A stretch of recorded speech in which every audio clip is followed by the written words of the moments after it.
berada di ketinggian 768 meter di atas permukaan laut. Inilah ibu kota Provinsi Jawa Barat, Kota Bandung. Nama Bandung berasal dari kata bendung atau bendungan, karena terbendungnya sungai Danau Purba oleh lava Gunung Tangkuban Perahu yang kemudian membentuk sebuah telaga. Kota yang dikelilingi oleh pegunungan ini memiliki udara sejuk dan pemandangan alam yang indah. Di usianya yang lebih dari 2 abad, Bandung menjadi rumah bagi tak kurang dari 2,5 juta penduduk. Menurut sejarawan, tahun 1640, Kota Bandung hanyalah sebuah desa kecil. Hal ini berdasarkan pengkajian dan sejumlah sumber tertulis. Jadi pada tahun 1640 itu ada seorang petugas Belanda VOC yang namanya Julian de Silva. Dia ditugasi oleh atasannya untuk menjelajahi wilayah pegunungan Priangan. Jadi pada tahun 1640 itu dia sampai ke yang disebut Desa Bandung. Dia mengatakan dalam laporannya bahwa pada tahun 1640 itu baru ada 25 disebutnya itu huisgezinen bahasa Belandanya. Kalau kita orang Sunda menyebutnya cacah atau kepala keluarga. Nah, bayangkan 1640 yang namanya Desa Bandung, desa ya dulu, itu penduduknya hanya sekian. Kabupaten Bandung kemudian didirikan. Siapa yang mendirikannya ini? Ini sebetulnya hadiah dari Mataram. Ya, pada tanggal 20 April tahun 1641 Kabupaten Bandung didirikan. Tapi pusatnya bukan di Kota Bandung sekarang, yaitu di sana di Dayeuhkolot. Dayeuhkolot yang sekarang menjadi daerah Kabupaten Bandung. Bagi wanita berusia 57 tahun ini, perubahan wilayah Kota Bandung tidak lepas dari pemerintahan kolonial Belanda. Salah satunya di masa rintisan pemerintahan Gubernur Jenderal Herman William Daendels. Seiring rencananya membangun Jalan Raya Pos atau Grootpospweg, para penduduk pribumi diwajibkan untuk membangun Jalan Raya Pos. Salah satunya yang menjadi Jalan Asia Afrika. Jalan yang melewati Kota Bandung sekarang ini ditugaskan kepada Raden Adipati Wiranatakusumah II. Itulah Bupati Bandung ya. Nah, Bupati Bandung kan kesulitan juga ini kalau harus mengawasi pembangunan jalan sementara dia tinggal jauh di selatan. Oleh karena itu dipindahkan ini tempat tinggalnya secara tidak resmi yaitu ke Cikalintu. Cikalintu ini Cipaganti sekarang ini. Nah, ini wilayah Cipaganti. Jadi tinggal di sini. Tapi rupanya masih kejauhan. As jalan itu berada di alun-alun kan. Atas dasar inilah ibu kota Kabupaten Bandung dari Karapyak atau Dayeuhkolot dipindahkan ke alun-alun Kota Bandung. Berpindahnya Kabupaten Bandung pada 25 September 1860 diperingati sebagai Hari Jadi Kota Bandung. Tahun 1895 Bandung pun semakin tertata ketika ibu kota Hindia Belanda akan dipindahkan ke Kota Bandung.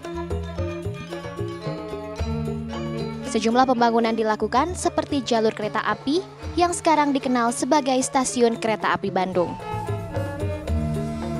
Sayangnya, pemindahan ibu kota gagal karena Belanda mengalami krisis ekonomi tahun 1930. Tapi dengan adanya alat transportasi ini, tentunya membuka Kota Bandung bagi para pendatang dari berbagai kota. Hal ini membuat berbagai suku ada di Kota Bandung, namun suku Sunda tetap menjadi mayoritas.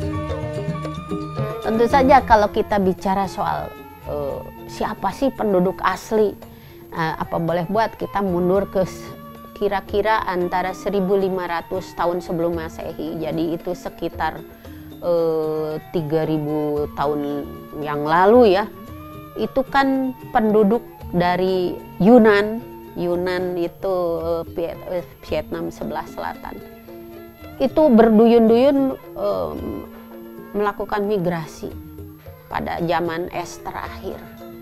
Ya, itu mereka berduyun-duyun. Nah, ini salah satunya yang datang tahun 1500-an sebelum Masehi itu adalah penduduk Melayu muda, termasuk orang Sunda.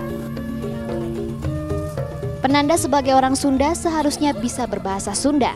Namun, kini banyak masyarakat Sunda yang jarang menggunakan bahasa Sunda. Kebetulan ya, saya seorang Bandung dan saya orang Sunda. Cuma sama teman-teman dekat aja kalau misalkan pakai bahasa Sunda, karena takutnya kalau yang lebih tua kan nggak sopan ya kata-kata halusnya gitu. Kadang-kadang ku Sunda, kadang-kadang ku Indonesia, kumaha lingkungan lah. Kumaha lawan bicaranya, misalnya ayeuna lawan bicaranya pakai bahasa Indonesia, kadang-kadang campur lah, jawab ku Sunda, jawab ku Indonesia. Tahun 1570, bahasa Sunda sangat demokratis, tak mengenal bahasa Sunda halus dan kasar.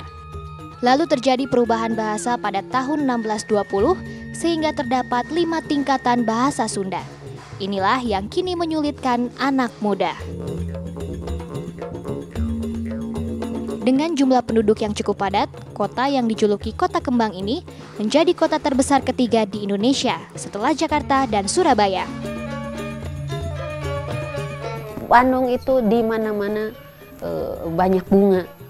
Jangan lupa bahwa ketika Bandung dibangun, pemerintah Hindia Belanda itu tidak melupakan membuat taman-taman. Ya, ini penuh dengan taman bunga kok. Taman bunga. Jadi di sana sini kalau kita lihat ya sampai sekarang ada yang masih bersisa kan taman-taman itu. Sebab itu sebabnya saya lebih cocok mengatakan Bandung Kota Kembang karena memang banyak bunga. Gitu. Tak hanya dijuluki Kota Kembang, Kota Bandung juga dikenal sebagai Paris Van Java. Jalan Braga merupakan jalan tertua di Kota Bandung yang dibangun sejak tahun 1869. Dulu kawasan ini terdapat banyak toko yang menjual barang produksi Paris dan juga rumah makan yang menyediakan makanan khas Paris bagi para pejabat Hindia Belanda dan juga Eropa. Nah, hal inilah yang membuat Kota Bandung dikenal sebagai Paris Van Java atau Parisnya Jawa. Sejumlah pertokoan di sepanjang jalan ini masih mempertahankan ciri arsitektur pada masa Hindia Belanda. Hal ini menjadikan alasan kawasan ini ramai dikunjungi para pelancong dari berbagai kota hingga turis asing. Sehingga tak salah jika kini Kota Bandung dikenal sebagai kota wisata. Itulah sepenggal sejarah Kota Bandung. Tita Hayati, Bugi Pramudia melaporkan untuk NET. Di Serang, Banten, sejumlah warga menjadi pedagang batang pohon pinang dadakan. Selengkapnya sesaat lagi di NET Jabar.